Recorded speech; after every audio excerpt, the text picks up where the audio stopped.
what is conflict and why does it happen? I wanted to highlight these questions briefly now, and in the rest of this course, we're going to be going into a lot more detail about the theoretical and empirical nature and change of conflict-related phenomena over the last 50 or 60 years.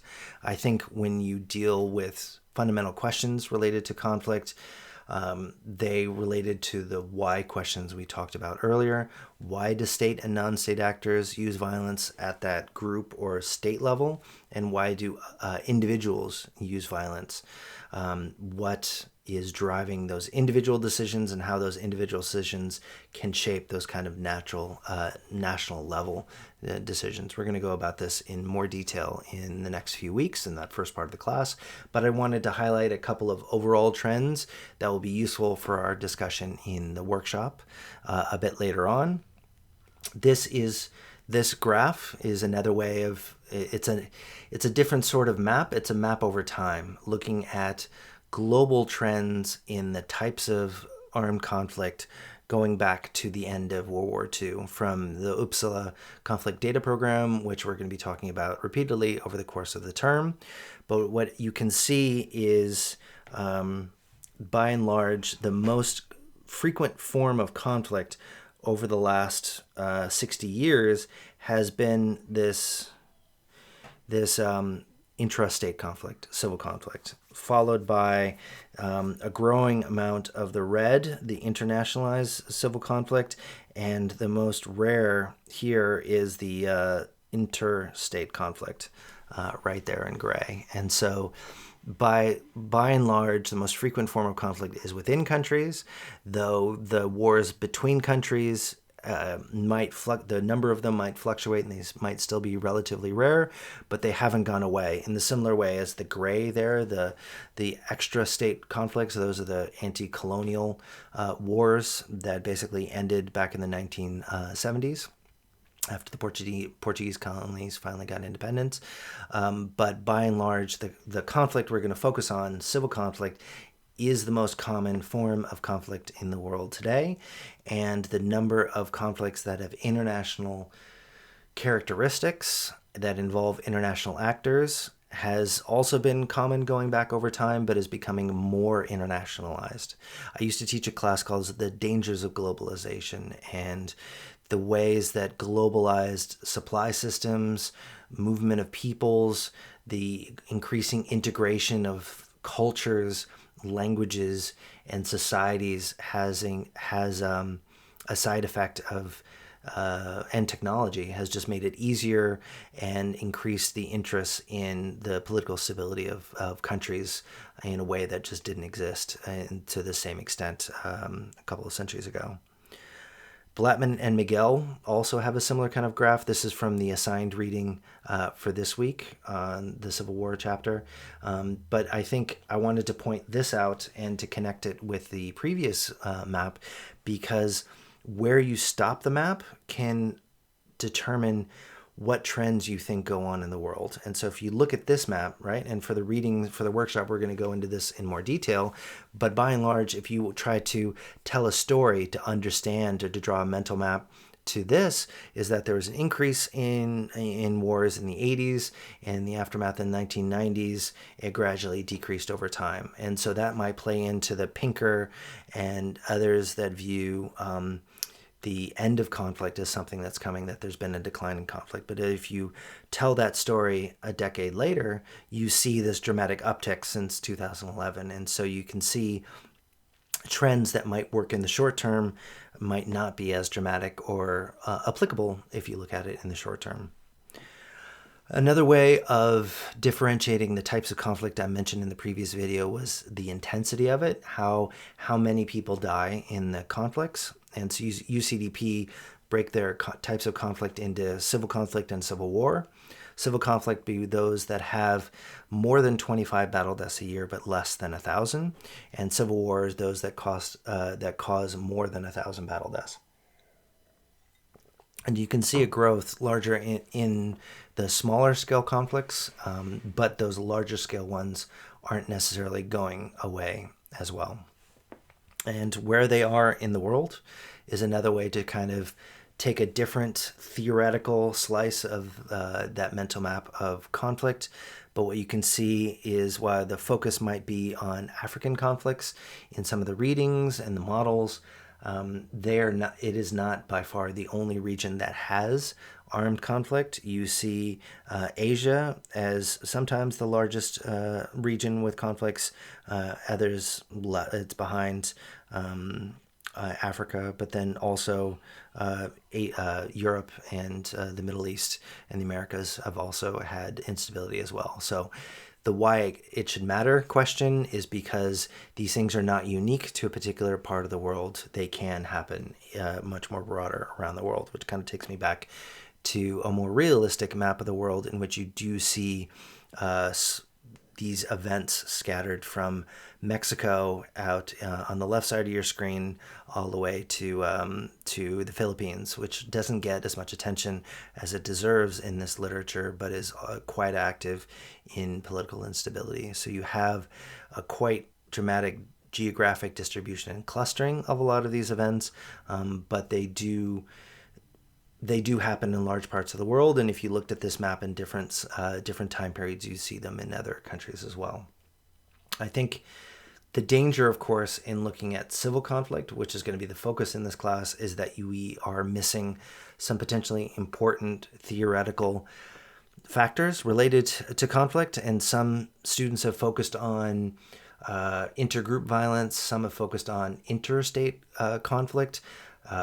Something about water conflicts between countries has been popular with students previously in previous years, which made me think of this Colin Hendricks tweet. He's going to be an author we'll be reading repeatedly over the course of the term. He's written a lot on the climate conflict nexus, but he's also questioning why there's been so much more attention on climate change and civil war and less on interstate war, which kind of highlights the potential biases or assumptions about what is relevant given that earlier map. The fact that civil conflict is more common might lead you to overlook some other forms of conflict that could be increasingly relevant.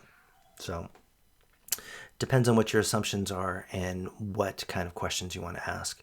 And I think one of the readings we're going to be talking about in the workshop, the Barnett and Adger piece on climate security and conflict, highlights a couple of these issues we're going to be talking about over the course of the semester: vulnerable livelihoods, poverty, weak states, and migration. And we've talked about the importance of the individual level and importance of the state level so far today. Livelihoods at an individual level, poverty, the drive to migrate, like with the Syrian photograph earlier, is at that kind of individual explanation for conflict or human insecurity, while weak states, people like Fiona Layton might kind of say, no, it's not necessarily about the individuals, but it's about the state's capacity to be able to address their concerns, right? Like when you have challenges, whether it's a pandemic, whether it's a natural disaster or conflict, how many resources and what the capacity is of the government to respond could potentially be the aspect you need to be able to focus on. But I thought this table was a good way to kind of summarize a number of these big issues that we're going to talk about in this class. So yeah, the difficulty is, of course,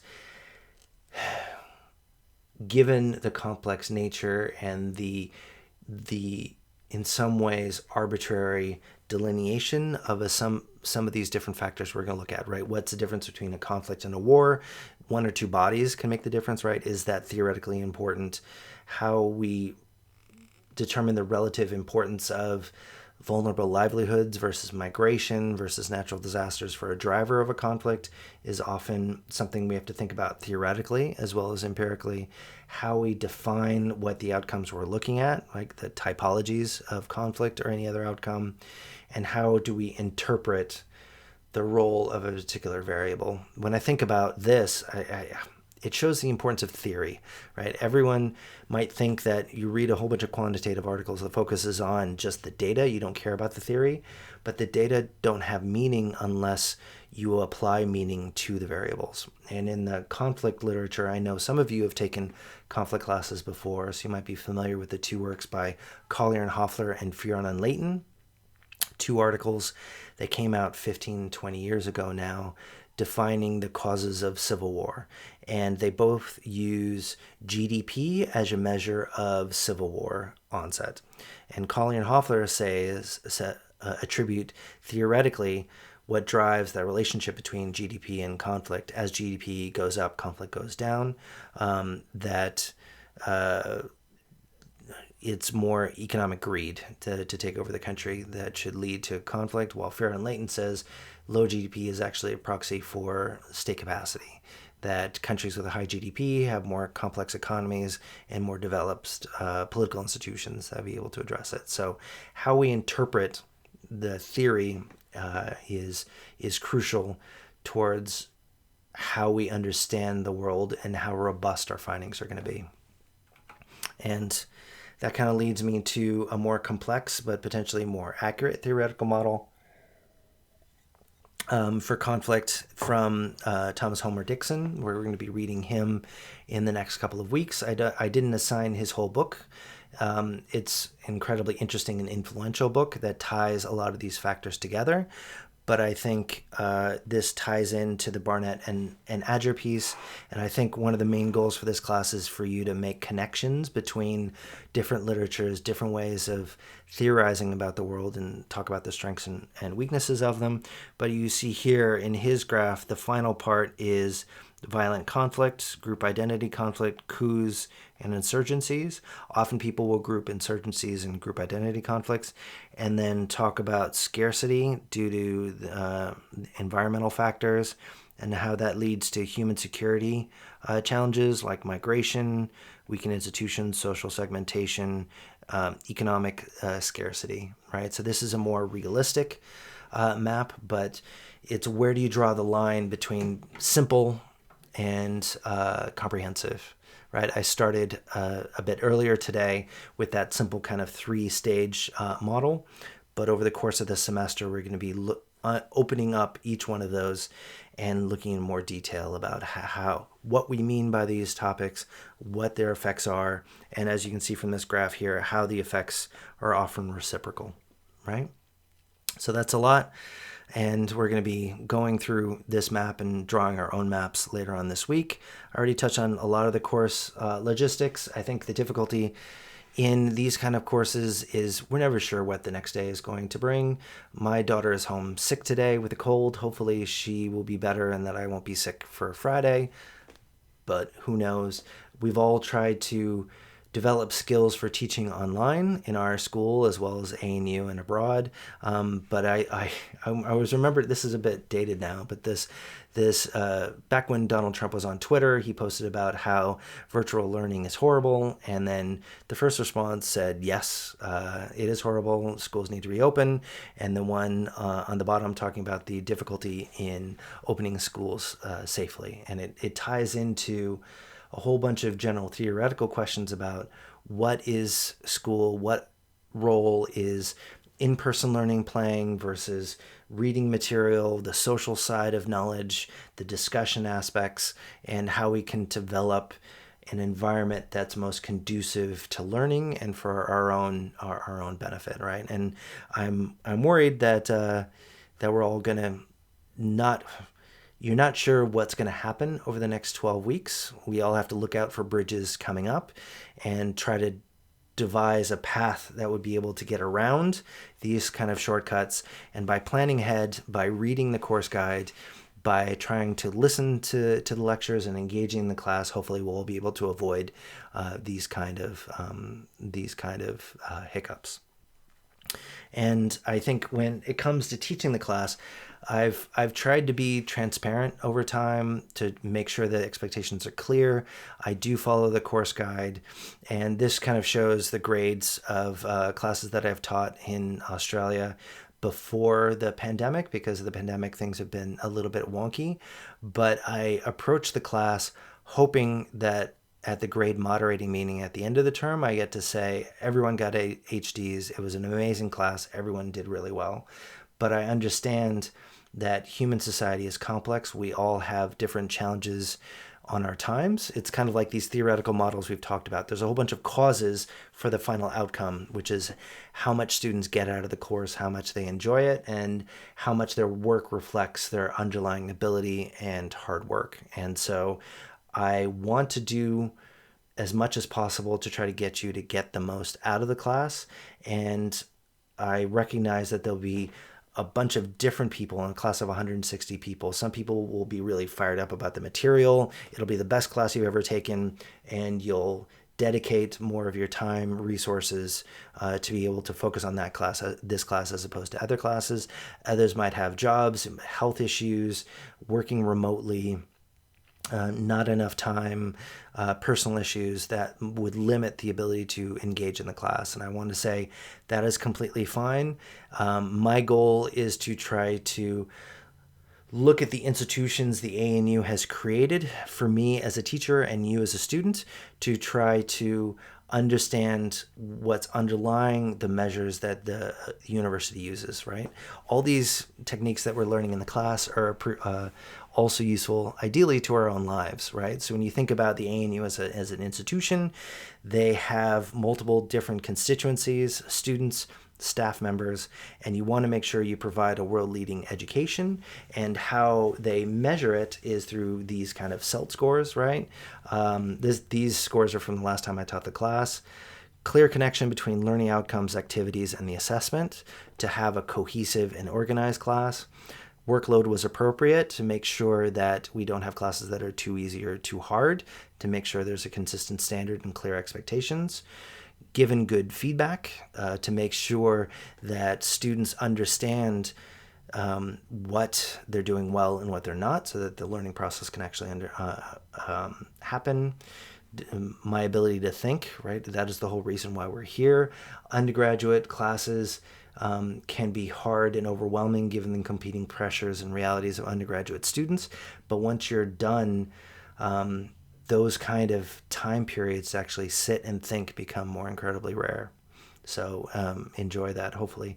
And then a valuable learning experience that you do learn and look back on it in the way that you understand it. So it'll be interesting to hear, and I would encourage you, after you leave the ANU, if there's something in the world that connects to the class, let me know. My email is always on the website. So with that, one last logistical detail. I need student representatives for the class.